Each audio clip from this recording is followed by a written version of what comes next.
Thank you for coming. Appreciate you guys taking your time out of a busy Monday here to come and learn something here in this workshop. As I'm sure most of you guys are aware, during the month of August, we've been putting out a lot of information about phishing training. And to kind of cap that off, we've brought in a special guest with one of our partners, Know Before. His name is Arthur Sarah, and he's our account manager here, works with Silicon Plains. I'll kind of let him introduce himself and we'll get started. Absolutely. Yeah. Thank you, Damon. Thank you, everybody, for joining us today here for this presentation. Just to learn a little bit more about KnowBe4, as Damon mentioned, my name is Arthur Sarah. I am the MSP account manager for Silicon Plains and deploying the KnowBe4 platform and product for their customers, which I understand is most, if not all of you guys here today. So really appreciate your time with you guys joining us here today. So today I'm just going to be going through a standard presentation / slide deck, and then also tabbing over to demonstrate some of the features I'll be shouting out here today as well. So be tabbing over 2 different screens, so just bear with me in advance if there's any technical difficulties, but I think we should be good. So cool. So just to get started here, you guys should be seeing our screen, just talking about KnowBe4, what our mission is, enabling employees to make smarter security decisions every day. A little bit about us. Right now, we actually have over 60,000 customers. That's over, from direct sales, channel, world's largest integrated security awareness training and simulated phishing platform. And at the end of the day, we're helping thousands of organizations manage the ongoing problem of social engineering. I like to point out that we carefully use in our language, you can never really solve the problem of social engineering, right? There's constant new things, new attack vectors that are being out there. So at the end of the day, it's not something you can kind of say, hey, we've solved this, we're done, check mark. All you can do is really just manage the problem of it. But, that's what we're here for.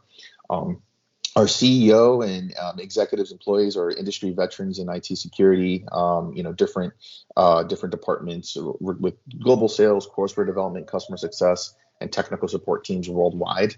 KnowBe4, we are a global company as well. So with publishers all over the globe, different publishers of different countries that focus on different content. And I'll get into that a little bit as well. And, we trend high into the right in terms of Forrester leader reports, Gartner leader reports, and with all of our 60,000 different customers, it's, security awareness and phishing simulations. It's something that's relevant to all industries, no matter your vertical, whether construction, insurance, financial industries, technology, government, etc., healthcare, when it comes to compliance as well. It's something that's relevant to all different industries, and hence why it's so important. So just moving on here. Let's see here. Whoops. There we go. Cool. So like I said, KnowBe4, global leader in security awareness training with all our different publishers here. So all of our different publishers worldwide, we're based out of Clearwater, Florida. However, with all of our different publishers worldwide, it's just different focuses. So for example, we have Twist and Shout based out of the UK, for example. They're our UK publisher that when it comes to our training, that I'm sure you guys have already gone through some of our security awareness training. Anytime you see that publisher, Twist and Shout, it's our UK based publisher. And those are going to be some more of like the humorous focused training, with real life actors playing out scenarios in kind of like an office scenario. We kind of akin them to like Netflix style series training. And that's what really sets us apart, is just helping us have different training across different publishers to help make the training fun, engaging. It's something we all have to do to kind of check a box at the end of the day to be compliant with the training. And we just try to make it fun and engaging. So like I said, just one example of our many different publishers across the globe. Something I want to point out here as well is in the latest Okta report. Okta is one of the single sign-on applications. I'm not sure if you guys use single sign-on, but another one could be, Azure with Microsoft, for example, with the different applications that a lot of employees use. Essentially, we've seen the largest year-over-year growth with the top 15 most popular applications with single sign-on, meaning that we're kind of up there with kind of the heavy hitters with, DocuSign, Slack, Zoom, Salesforce, Google Workspace, and we actually ranked in 8th place in the last study, just showing kind of how relevant we are in the space of, deploying security awareness training to employees and how relevant it is for, customers worldwide. I think, yeah, this is, one second here. There we go. My slides weren't loading. So like I said, apologize for any technical difficulties. So yeah, wanted to kind of, this is all stuff that you guys, I'm sure, are familiar with, but I just wanted to touch upon it again. Hey, someone just trying to recognize, hey, what is phishing, right? It's things that you guys have seen pretty much all the time. It's just an attempt to, get sensitive information from unsuspecting users, usually through social engineering, trying to trick the user to click on a link, which ultimately is going to infect their PC, open an infected attachment, maybe go to a fake website, harvest their login credentials for use later, or perhaps even steal, sensitive data like social security information, credit card details, and all at the end of the day, it's all, malicious acts in attempt to steal money, identity, or infiltrate a network. In the latest data breach report, 23% of recipients open phishing messages, another 11% click on attachments, and nearly half open these emails and click on links within an hour of receiving them, and some even respond within a minute. One of the different attack vectors that we call is called spear phishing, which is really basically just focusing on, ultimately bad actors. They're going to sit back and, kind of phishing at the end of the day is, what we call spray and pray, involving a transmission to a large list of people. Spear phishing is targeting a specific individual or a small group, sometimes C-level executives, because those are going to be the people who, they're trying to go after those whales. We call it spear phishing. They even call it whale phishing when it comes to spear phishing. And it usually it's involved with, studying a company or group, gleaning data from social media sites to con users out of this data. And it's really not difficult to find out info online from employees through the web, Facebook, Twitter, LinkedIn, other, sites as well, finding out travel plans, finding out the locations of users. Like I said, this is kind of like the prep work involved when it comes to spear phishing, right? CEO fraud, which we'll talk about here a little further as well in a second, but CEO fraud, or as we call it, business email compromise, highly sophisticated cyber criminals trying to social engineer and, trying to basically impersonate your CEO. I'm sure you've seen this in the news constantly where it's, hey, someone's pretending to be, maybe you're a C-level executive, a CEO, sending something to accounting or to finance, pretending to say, hey, I'm out of the office and I really need to pay this, but I need to pay it with, some gift cards. Please go to the store and purchase, some iTunes or some, Google gift cards and, send me the numbers. When I'm saying it out loud, it kind of sounds ridiculous, but it is something that people fall for every single day. To this day, through these kind of attacks through CEO fraud. Why is that? It's really just preying on people's kind of like, hey, I'm seeing something from the top down. I want to handle it right away. And they're really not thinking about it. And that's just one of the aspects of social engineering, is just trying to impersonate, like an authority figure within the organization. And at the end of the day, trying to get that quick. Once someone reacts and finds out it's actually a fraud or a phishing attack, at that point, it's too late. So let's see here. Just pulling information from the last Verizon data breach investigation report, just really identifying how, phishing is the number one threat action, basically involved in 36% of breaches, right? So all whole bunch of different breaches can be involved in, maybe a lack of a spam filter, lack of a proper firewall, things like that. But at the end of the day, the number one, involved with breaches is still phishing. It's that human layer. And that's where KnowBe4 really comes in, is just making sure that we're involved in protecting that last line of defense, which is all of you guys looking at this email that's in front of you and, making sure that you don't click on it, because that's, like I said, last line of defense. And what we focus on is the human layer. Really wanted to put this slide in here because it's really just shouting out, I think this is from 2022, but basically at the start of the Ukraine-Russia conflict, this really set precedents. Basically, the White House report, it was the first time in history where they, in the White House report, was really just shouting out and telling private sector companies to harden your cyber defenses immediately with, multi-factor authentication, up-to-date software and tools, secure data backups, and also educate your employees to common tactics that attackers will use over email or through websites, and encourage them to report unusual behavior. So I really like this because it's, like I said, it's going to be things in history books, really setting precedent as far as, hey, it's the first time the White House has acknowledged how important for private sector companies, how up to date they should be, and training their employees to prevent these attacks. Because the future of breaches and everything it's not going to be through the previous warfare that we've seen in history. It's going to be cyber warfare essentially. So so really like I'm a huge fan of this slide. Kind of said really setting that precedent nowadays. Just a little extra slide here regarding CEO fraud. Like I said, this is bad actors, trolling companies for months, gathering necessary data to pull off a successful attack.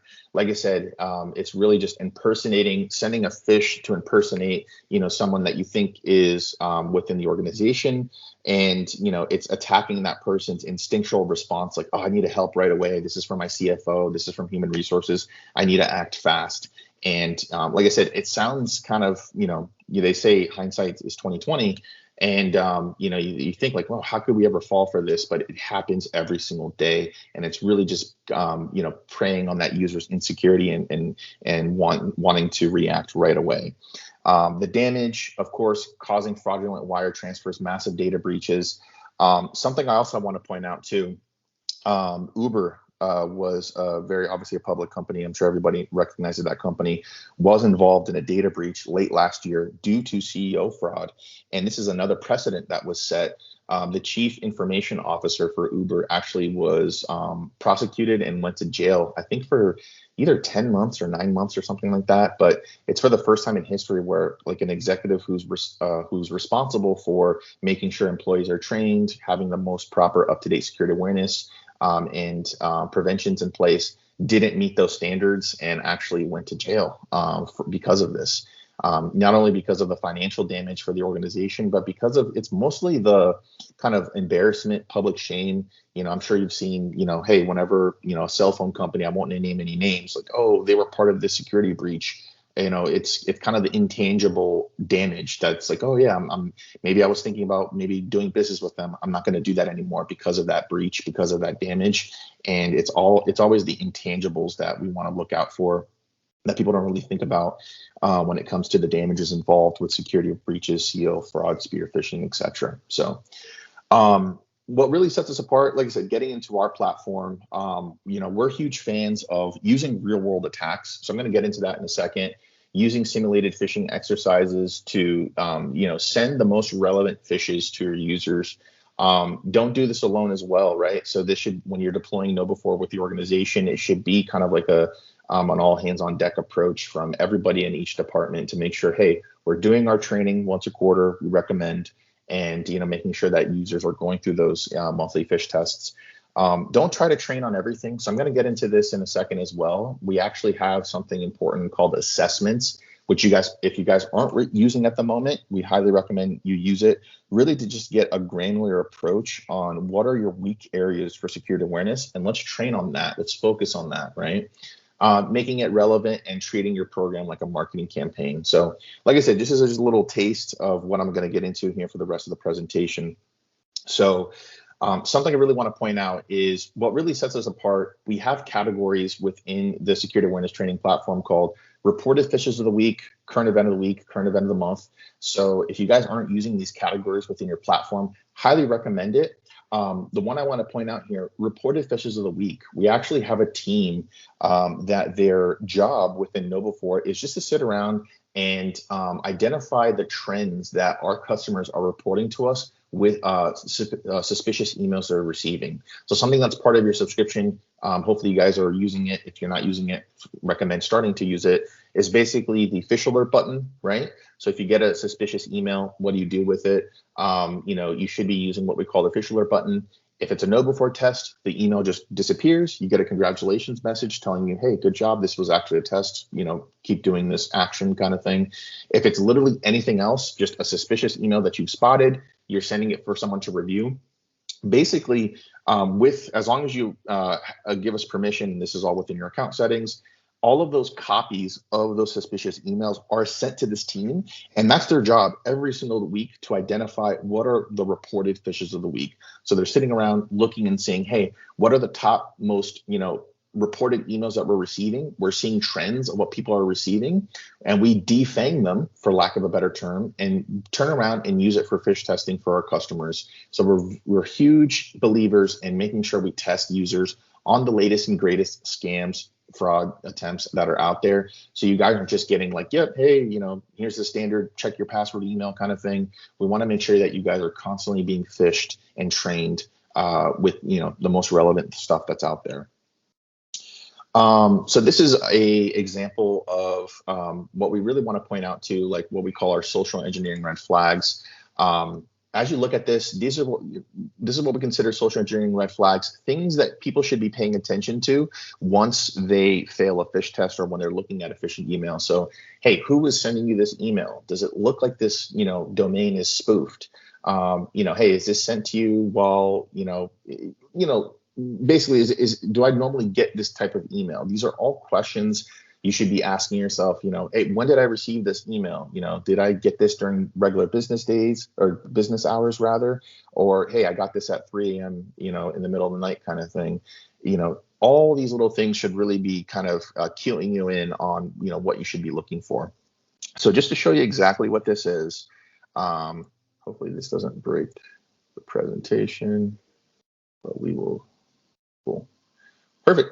So I'm just showing you here, like I said, access to the KnowBe4 platform when you set up one of the phishing campaigns. I'm going to go ahead and just look at, let's see, reported phishes of the week. So I'm going to click on this. Give it a second here. I think my sales demo is not showing all the right ones here. 1 second. Let's look at baseline templates for now.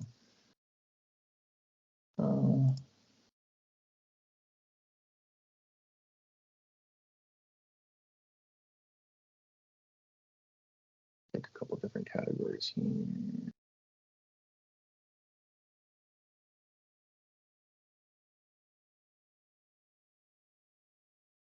Here we go. Okay, cool. So let's say I was looking at banking and finance, some of our different templates here, and let's just pick this one here. Oops. Let's close this. So within your console landing page, when you're setting up any of your phish tests, setting this up for your users to kind of go through and fail, through the landing page, we have this one called SCI landing page, and it's related to what we call the social engineering indicators. So ideally, when you send this to users, and this is the language and the terminology that should be used once you're sending and phishing, sending these phishing simulations to your end users, you might get some feedback like, why are you guys sending me this? Why do I have to go through this? Well, it's like, hey, it's pure education, right? It's all we're doing is just trying to educate you. If someone fails a phish test, there shouldn't be any sort of shame behind it. For example, it's all an opportunity to educate and just to get us ready for what perhaps could happen in the future, right? So if I go through, set up this landing page, if an end user fails, and as long as I have that proper landing page set up, they should see what we call our social engineering indicator landing page. Give this a second to load. I think since I'm doing a screen share, my demo is like very slow. I promise it's not like this in real time.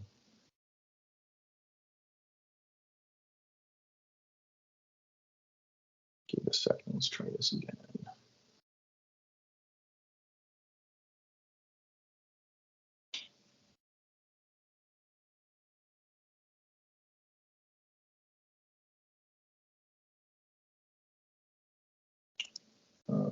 1 second here, folks. Let's try this one more time.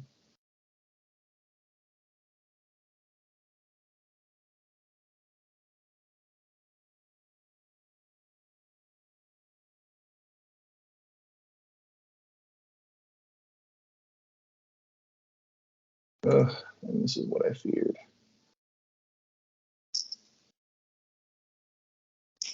Yeah, let me just see if I can just tab over to the presentation. Apologies, folks, here. This is what happens when I try to utilize 2 different tabs at once. Okay, let's just go back to the presentation.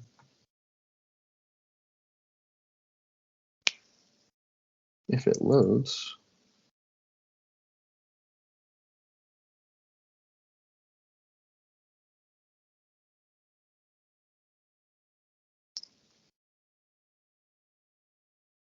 While you're working on that, if anybody has any questions, please feel free to put them in the Q&A section there, and we'll address those at the end of the workshop here.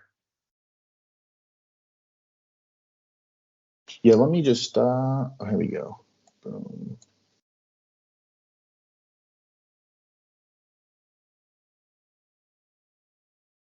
We're good now, just bear with me. Let me just get rid of this because it's going to cause more problems or not. Hey, Arthur. This is Dan Polk, CEO at Silicon Plains. So I have a unique opportunity to see KnowBe4 and the effect it has on clients all over the place. Maybe you can talk a little bit about the business importance, not the business importance, the ease of implementation that KnowBe4 allows businesses, because I think one of the most powerful features you have, besides the technical inner workings of the solution, is that there's zero barrier of entry for businesses to use this product. Absolutely, yeah. So like I said, and I'm just preparing here to pull this up one more time, just bear with me. But yeah, so basically with our platform, it's, hey, who is affected by, phishing, ransomware, data breaches? Pretty much everybody across all different industries. We usually start out when we're deploying the platform, what we call a baseline phishing security tests.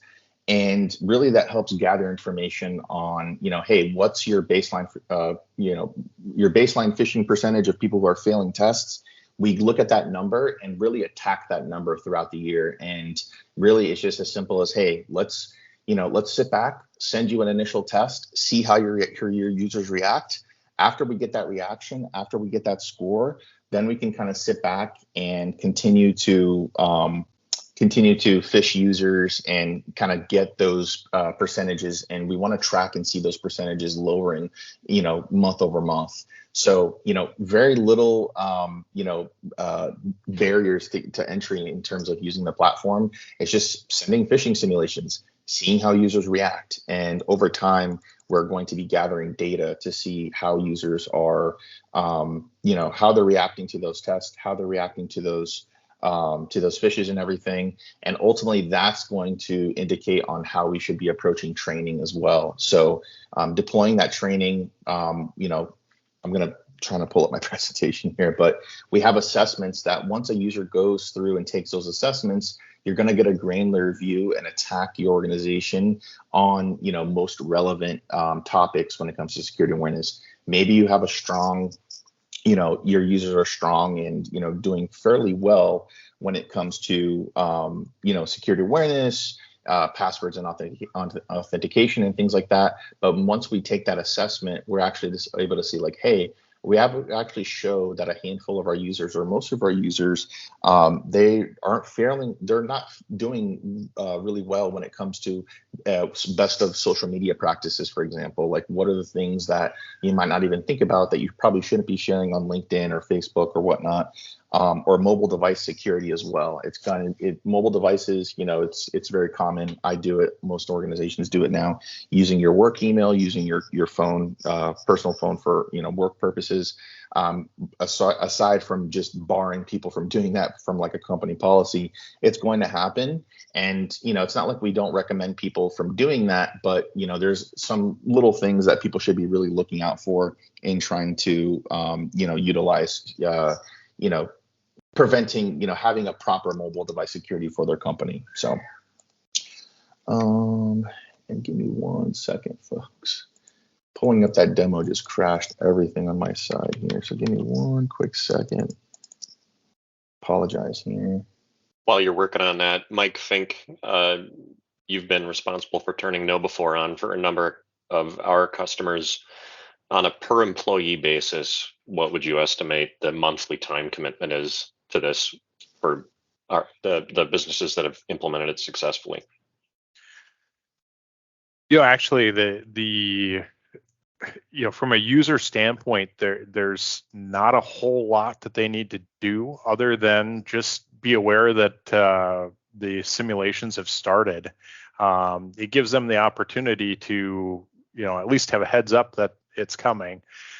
In addition to the phishing simulations that are sent out on a regular basis, so that they can, grow and become aware and get used to watching for those things. In the phishing attempts, the security awareness videos that are sent out every month as well takes about 5 to 10 minutes, maybe 15 minutes a month of total time. And for the companies that have this implemented already, the results have been pretty dramatic. When you look at the number of employees that are clicking on phishing links, and the overall security maturity of the organization involved, when you look at those kind of things on your monthly report, it actually shows you how your organization is doing overall, and it'll show you, hey, 67% or whatever of people that got a simulated phishing email reported it as a simulated phishing email. That tells you that a significant number of people are recognizing these things, and ultimately, employees are the first line of defense to a lot of these cyber attacks. When you look at the statistics, and you see different statistics in various different places as to exactly where how many attacks are formulated through a phishing attempt, it's really amazing when you can reduce the number of times that those links are clicked and even those emails absolutely. are opened across the board.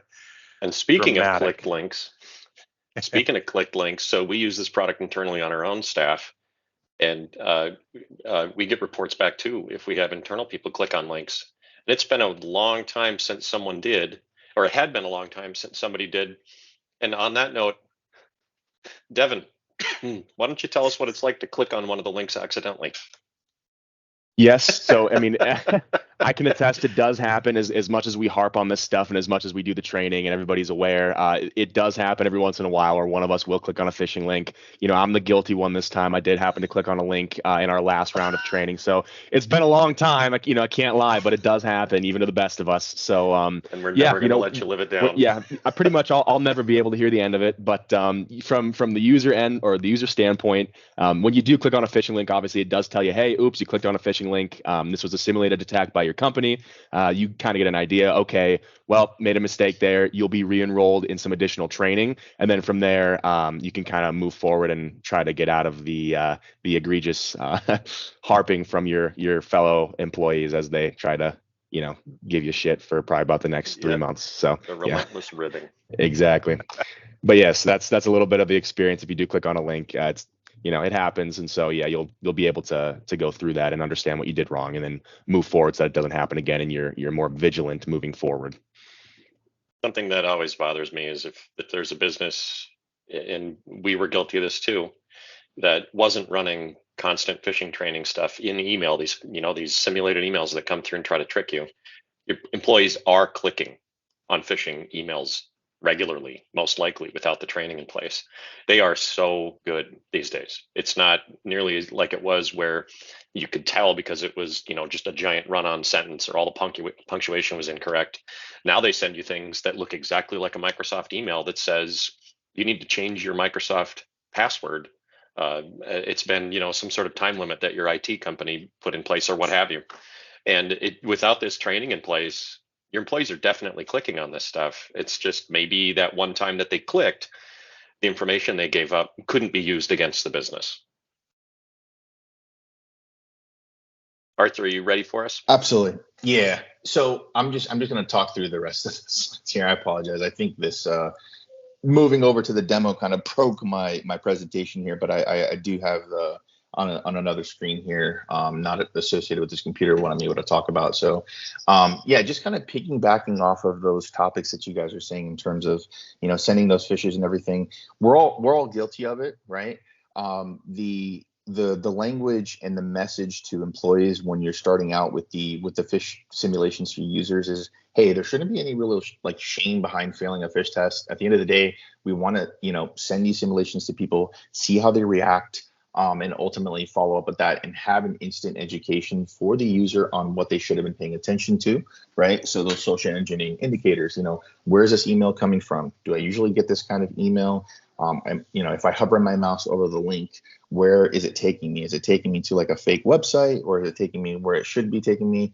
And things that you should be spotting and identifying, and kind of building that muscle memory. Let's say you fail, you see those social engineering indicator page teaching you what you should have been paying attention to. Maybe you go through a quick training as well. We recommend that as well, going through what we call a clicker training.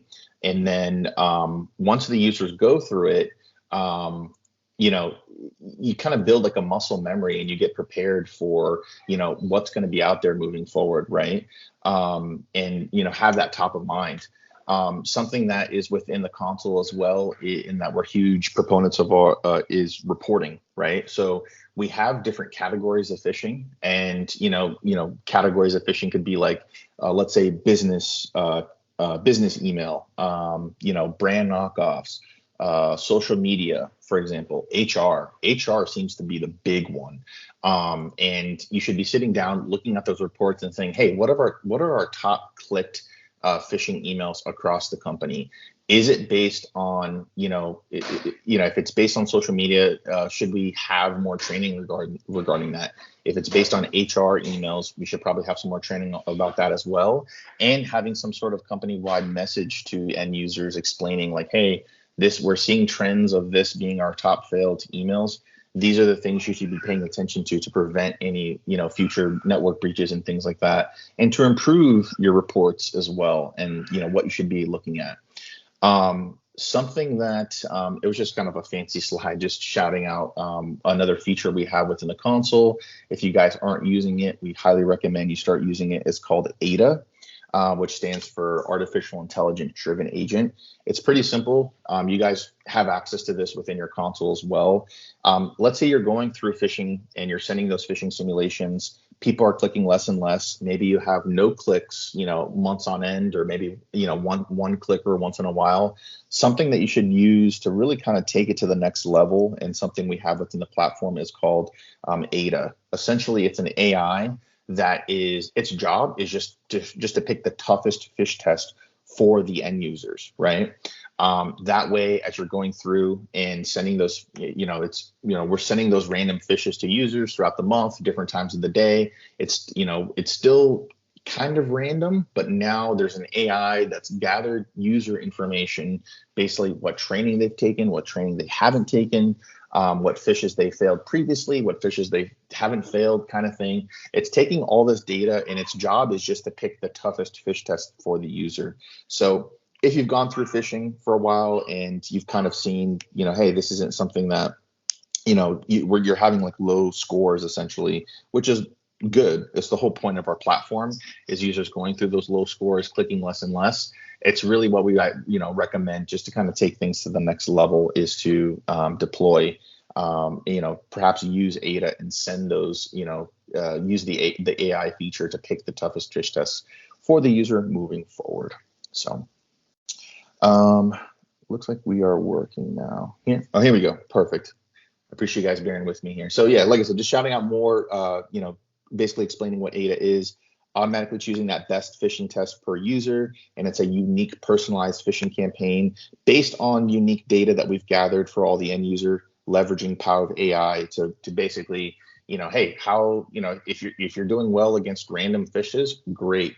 Taking things to the next level to, send some extra tougher fish tests to really see if you can kind of walk the walk, as they say, to get around those fishes, right? Here we go. Perfect. I'm glad this is working out. So yeah, this is just an example of a report, just really explaining, hey, what should be looked at maybe month to month. What are our top failed fishes, right? Like I said, HR is a big one. People really they see something from HR, it could be completely fake. It's like if you just put HR in front of a company email, and you can pretty much, say anything you want in that subject line, people get really anxious, people get really antsy, and they click right away. So that's something to think about, and that's what actual bad actors are using in the wild, because it's usually at least one or two HR emails show up in our reported fishes of the week every single week, just because how prone people are to fail those HR emails.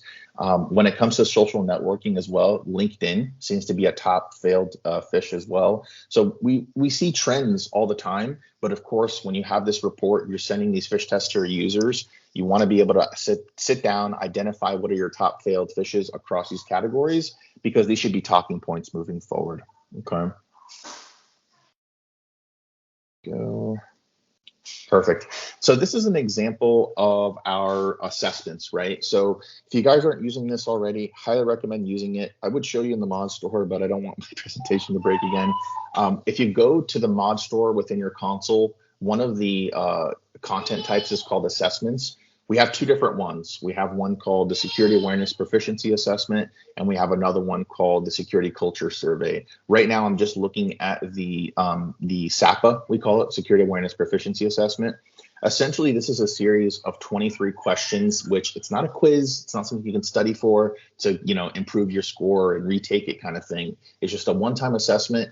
And we recommend deploying this to your organization at least once a year. You could do every 6 months if you want, but I think once a year is the sweet spot, really to build what we call like a report card. So if I'm looking at this example on the left-hand side, for example, we've gone through, I'm basically, if I'm speaking to a customer and they've gone through the SAPA, I can sit back and say, hey guys, great job. You scored a 59% on this assessment.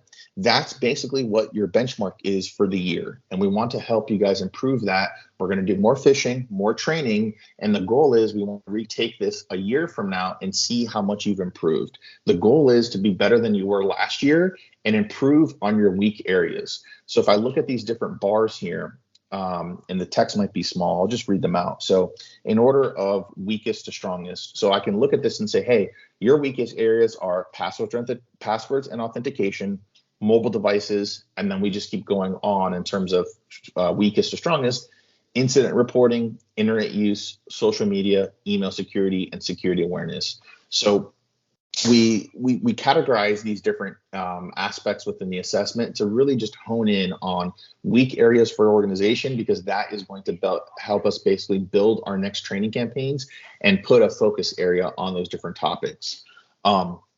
Within your dashboard as well, one of the first things you'll see, we highly recommend start using your industry benchmarking data. So on the right-hand side here, for example, it's going to pick up your last organization's SAPA score. So I can see this is a 59% based on what I see on the left-hand side here. And if you update your industry, it should basically be your second goal. Your first goal should always be, hey, how am I improving from last year? But your second goal should be, am I above industry standard? Usually companies, organizations, you want to be better than industry standard. You want to be better than what others are, how others are basically going through these assessments as well. And you'll be able to get this granular view of how you've improved and if you're above that industry standard as well. And it'll even break down and show you how you compare to industry standard on the specific topics that I just shouted out as well. Okay. Oop, just went through a little. Yeah, cool. Other assessment that we have, a security culture survey. So as your users go through, going to be the same thing. With our security culture survey, we have our different attitudes. There are different topics here for security culture, which are attitudes, behavior, cognition, communication, compliance, norms, and responsibility. And it's the same exact concept. We put things in order of weakest to strongest. We want to hone in and make sure that you're improving on your weakest areas, focusing on those. Still obviously having those other areas top of mind as well, but really focusing in on, how you've improved from those other topics as well. So same thing, you'll see industry benchmark data to see how you are ranking against industry standard, and your goal should and always be, hey, when we retake this, we need to be above industry standard. That's what our benchmark should be and what our goal should be. Okay. Going through here. So at the end of the day, we want to continue to test employees regularly. When we send these tests, employees, you want to keep them on their toes, essentially. Keep security top of mind. Something that we kind of shout out within the platform and explain is within the platform, essentially, we are improving the security culture for organizations. So we have these metrics, right? We have the assessments to show you how you are in terms of your, where you guys are at with security awareness, of course, and the different topics. What is your industry? What's your click prone percentage, right? How do we want to improve that over time? But the intangible things is basically just improving that security culture for an organization. So even for, when you're sending phish tests, people should be speaking amongst each other. Coworkers should be speaking amongst each other. Like, hey, did you get this Amazon email? No, I didn't get that. It's like, that's weird. Maybe I should report it. Really, it's people amongst in an office setting, for example, speaking to each other and improving on those different, basically, improving on that last layer of defense and improving an organization's security culture as well. So, cool. Let's go through here. Cool. Yeah, and just wanted to shout this out as well. Kind of just piggybacks off of what Dan was mentioning of just how, hey, when you first start out, we want to start with that baseline phish prone percentage. We usually see people averaging, no matter their size, no matter their industry, they're averaging with a 32.4% initial baseline phish prone percentage. And people, after about 3 months later, they're averaging 17.6%. And after about 12 months later, they're essentially averaging a 5%. And you really want to continue to train users to have a low click prone percentage. That's all you could do. Getting people ready for the real thing, getting people ready for, phishing simulations, having security top of mind, because it just takes one of those phishing emails to kind of get through, someone click on it, and essentially cause ransomware, cause damage to your organization. So at the end of the day, with our 4-star report, it really just shows, hey, we've seen a 276% return on investment within 3 months of, using the product, right? So, like I said, it's just what, the intangible effects that we have in an organization, improving the security culture with the, constant phishing and constant training. So,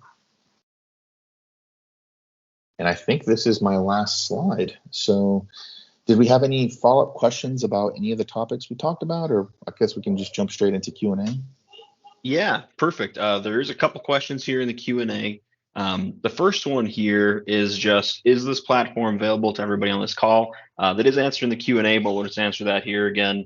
The answer is yes. If you're an existing Silicon Plains customer, you can simply reach out to your current account manager. They can start having that conversation with you. If you're not, there will be a follow-up email going out after this webinar, just kind of asking how you liked everything, if you had any questions, and you can simply respond to that for details. For Arthur, there's a couple of questions here for you. So the first one is, does KnowBe4 keep any user data on hand except for obviously just like the email addresses that they're testing? So the only thing that we keep is so the industry benchmark data. All of this basically, you can basically check a box if you want to be excluded from this, by the way. Basically, our industry benchmark data are going to be based off those assessments. So all we're doing is compiling all the scores. Like if you go in and you can set your industry to, let's say, financial services, and your employee count can be, either, between 250 and 500. We consider that like a small, medium-sized business, or enterprise over 1,000 kind of thing. We have those different, basically different metrics that we select. All we're doing and that we keep on hand is just showing that industry benchmark data to other users. We compile all that data so our customers can compare with each other and see how they're improving with different people in the industry. And that's it. It's not sharing like, hey, here's the specific assessment for this customer if you asked for it kind of thing. Yeah, we, as a cybersecurity company, we would never do that. The only other thing that as well that we do, and this is all with permissions, like I said, if you can literally check a box within your account settings to not share that if you don't want, that's completely your prerogative. But the only other data is when you're using what we call the fish alert button. It's part of the subscription. It's that basically that orange fish hook that's a plugin that you can report those suspicious emails. If you check a box, I think the box says you give permission for KnowBe4 to analyze your reported emails for further fish testing, something to that effect. If you check that box, it basically goes, we get a copy of those reported emails that you report. So our team sits around and, like I said, defangs those emails, looks at trends, and we see like, oh, hey, we have X amount of customers across the company who are also getting this, HR email in the month or in the third week of August. Maybe we should go ahead and turn around and use this for fish testing. That's not public information. It's just a category that shows up based on all the trends across customers who allow us to see that information. Aside from those two different things, that's pretty much it that we, quote unquote, share. So, and just to add to that, and I think maybe there was some confusion about the question too. If somebody actually clicks a link and puts in their credentials, for example, like a Microsoft email address and password, as an example, through one of the simulated phishing emails, then that information is not recorded as well. Correct, Arthur? I mean, it's recorded within the console. Yes, we actually have a feature to where, like, one of our categories is called phishing for sensitive information. You see a fake Microsoft. It's like, hey, please click here to change your password. And right. then it's recorded that the information was submitted, but KnowBe4 doesn't keep the password information. Right. Well, they Yeah. keep. Okay. They keep. Yeah. Yeah. Exactly. Yeah. Perfect. Yeah, thanks for that clarification there, guys. And the last question that I had here for you is, I know you touched briefly on trends earlier in the presentation. Is there any particular trend, either something you're seeing a big spike in, or just maybe something that's a little bit newer? But what would be the trend you'd say people need to just keep top of mind when they're going through their emails? Yeah, that's a great question. So honestly, with bad actors in the topic of cybersecurity, it's always kind of like, hey, what's the next big thing? I always look at each year we have kind of like a scam of the year kind of thing. So just to backtrack a little bit, last year was QR codes. QR codes seem to be like the most top thing that bad actors were using for phishing and for trying to get people's information. Most infamously, there was like that Super Bowl commercial. I think it wasn't the last Super Bowl, but the one before that, where there was like a QR code bouncing around the screen, trying to see if people will scan it. And people scanned it so much that it crashed the website, kind of thing. But ultimately, people are very prone to, like, for example, scanning QR codes. That's something I would pay attention to and be careful with. Like, hey, not every QR code is safe, even though it's just so, hey, let me just pull up my phone, scan this QR code. I just want to see what it is, and without really thinking about that too much. There was real life examples where bad actors were essentially, going to different parking meters across cities, putting fake QR codes on these parking meters, and stealing people's bank and credit card information through these QR codes. So that was a big thing. Obviously, that was like the scam of the year last year, and it's being more relevant as well. Within the console, we actually do have there's a tab within the console called physical tests, and one of those physical tests are QR codes. You could literally print out a poster. I'm thinking of the most generic example, something that says like, oh, here's a free Dunkin' Donuts coffee, scan this QR code to access.